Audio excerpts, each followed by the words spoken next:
The Supreme Court of India in 1985 said, "The right to life includes the right to live with human dignity and all that goes along with it." Amartya Sen, during a discussion on Narega, said the social security arrangements like employment guarantees are crucial in protecting people from extreme deprivation. The Viksit Bharat Gramji Bill, which is being brought today, takes away human dignity, and also it fails to protect the legal right of our people to work. What a shame. The Mahatma Gandhi National Rural Employment Guarantee Act now has been changed to the Viksit Bharat Guarantee for Rozgar and Ajivika Mission.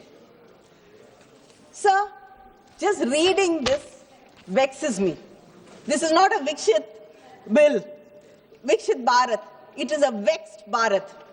Because in every bill, you try to impose Hindi and Sanskrit on people of South India, and just try, why don't you name one bill in any South Indian language? You keep saying that you care about the Indian languages.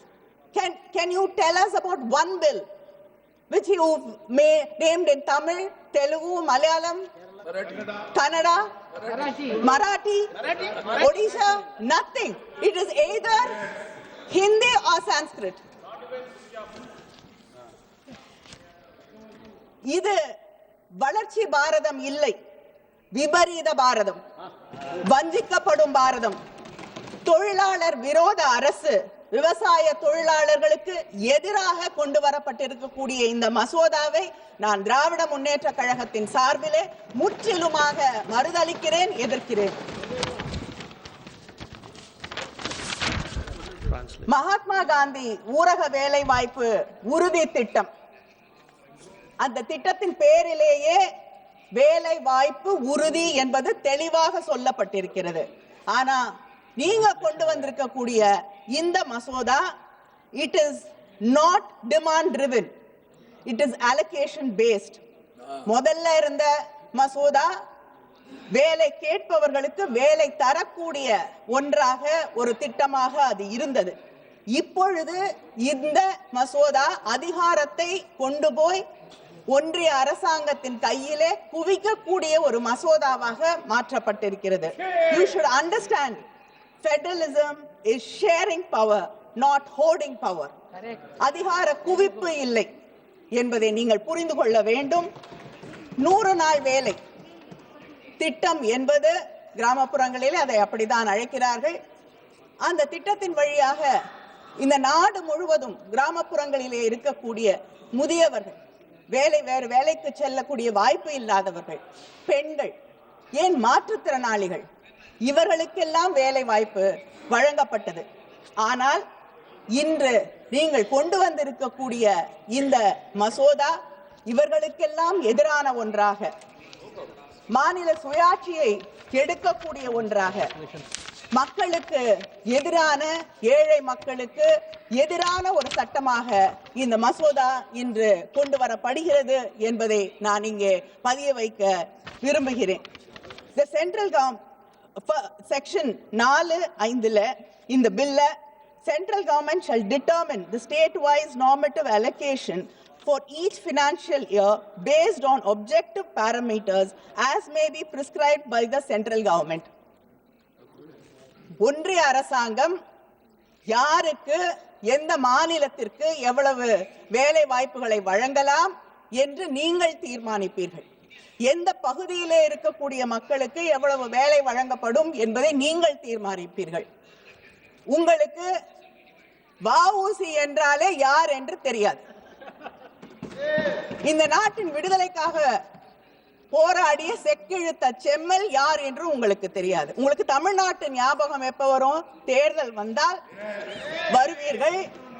தேர்தல் நேரத்திலே வந்து நான் தமிழனாக பிறக்கவில்லையே என்று வருத்தப்படுகிறேன் என்று சொல்லுவீர்கள். ஆனால் அதே நேரத்திலே பீகார்ல தேர்தல் நடக்கும் போது பீகாருக்கு சென்று தமிழர்கள் பீகாரிகளுக்கு எதிரானவர்கள்.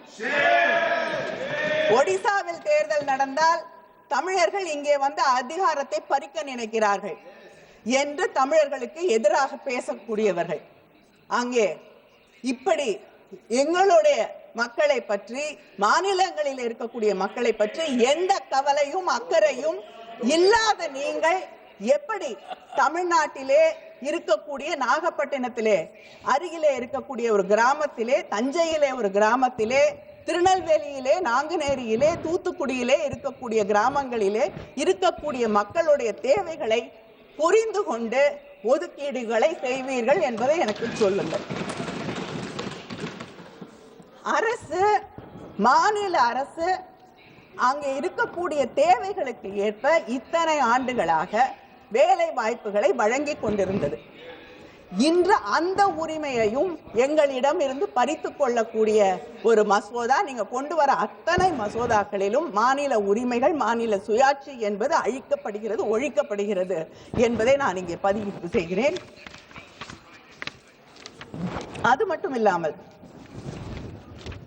இன்னொன்று, இங்கே இத்தனை ஆண்டுகளாக இப்ப பேசிய மௌவா அவர்கள் குறிப்பிட்டது போல இத்தனை ஆண்டுகளாக அங்கே சம்பளம் என்று நிர்ணயிக்கப்பட்டிருப்பது முழுமையாக ஒன்றிய அரசாங்கத்தால் ஏற்றுக்கொள்ளப்பட்டது. நாங்கள் கொண்டு வந்த யூபிஏ அரசாங்கம் கொண்டு வந்த திட்டத்தின் வழியாக அதுதான் செயல்படுத்தப்பட்டு வந்து கொண்டிருந்தது. ஆனால் இப்பொழுது இந்த மசோதா 60-40 என்ற அந்த விகிதத்தை மாற்றி அமைத்திருக்கிறது. இவ்வளவு நாள் கொடுக்க வேண்டிய சம்பளத்தை எந்த காலகட்டத்திலும் பிஜேபி அரசு இல்லாத, ஆட்சியில் இல்லாத மாநிலங்களில் சரியான நேரத்திற்கு வழங்காத நீங்கள், உங்களை நம்பி இப்பொழுது நீங்கள் அந்த சம்பளத்தை சரியாக வழங்குவீர்கள் என்ற எந்த நம்பிக்கையில் நாங்கள் இருக்க முடியும்? அது மட்டும் இல்லாமல் 75 பொருட்களுக்கு மட்டும் என்று இருந்தது இன்று மாற்றப்பட்டு 75% நீங்கள் வழங்குவீர்கள், மாநில அரசு 25% பொருட்களுக்கான செலவை வழங்கும் என்ற இந்த நிலையை மாற்றி இன்று முற்றிலுமாக அதை 60-40 என்று மாற்றுவதற்கான காரணம் என்ன? அது மட்டும் இல்லை, வேலை வாய்ப்புகளை ஒரு மாநில அரசாங்கம் அதிகரித்து தந்தால் அந்த செலவை நாங்களே ஏற்றுக்கொள்ள வேண்டும் என்ற ஒரு மசோதாவை கொண்டு வந்திருப்பது எப்படி நியாயமாகும் என்று கேட்கிறேன். ஏனென்றால் தொடர்ந்து மாநிலங்களுக்கு வழங்கப்படும் நிதியை நீங்கள் குறைத்துக் கொண்டே வந்து கொண்டிருக்கிறீர்கள். What has to be devolved to the states has been reduced.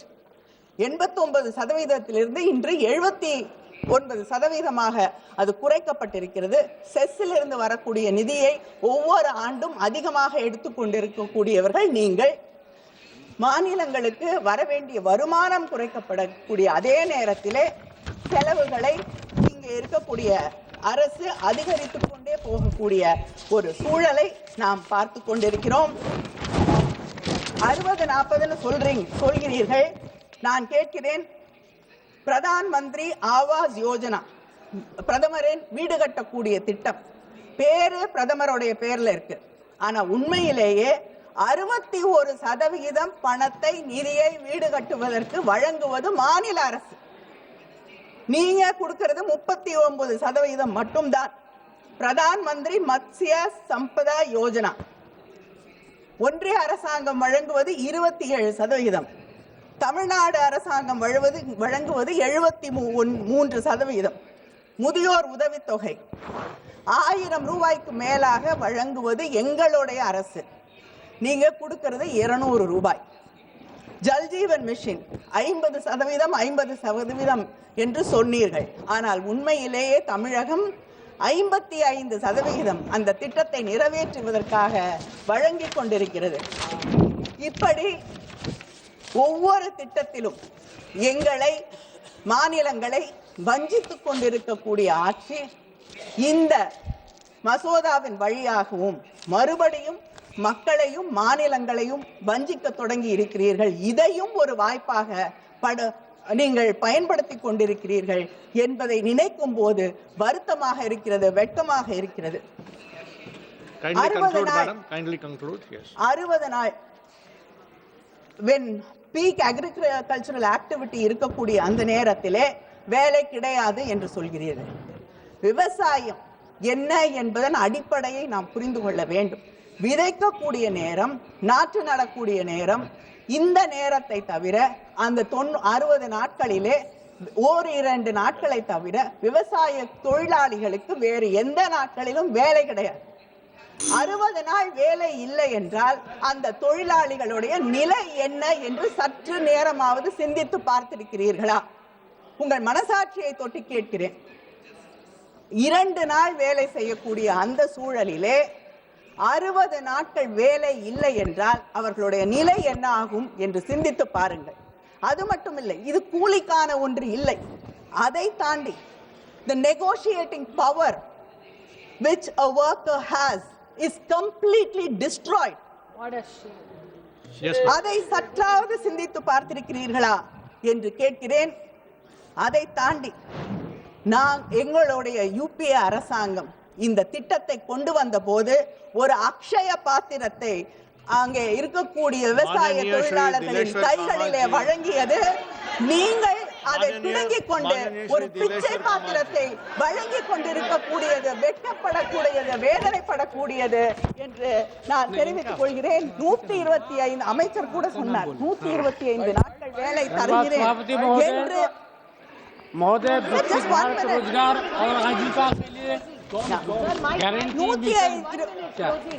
125 நாட்கள் வேலை என்று சொல்லியிருக்கிறீர்கள். உங்களுடைய நீங்க ஆட்சிக்கு வந்த பிறகு ஏதாவது ஒரு ஆண்டாவது 100 நாட்கள் வேலை எந்த மாநிலத்திலாவது வழங்கி இருக்கிறார்களா? இல்லை. 40, 46 இதை தாண்டுவது கிடையாது. அப்படிப்பட்ட சூழ்நிலையிலே எங்கள் ஊர் பக்கம் ஒரு சொல்வடை சொல்வார்கள், கூரை ஏறி கோழி பிடிக்க முடியாது, வானம் ஏறி வைகுண்டம் போவது எப்படி என்று. இதுதான் இங்கே இருக்கக்கூடிய நிலை. இதையெல்லாம் தாண்டி வெட்கப்படக்கூடிய ஒன்று, மகாத்மா காந்தி அவர்களுடைய பெயரை எடுத்திருக்கிறீர்கள். தந்தை பெரியார் அவர்கள், மகாத்மா அவர்கள் இறந்த போது இந்த தேசத்திற்கு மகாத்மா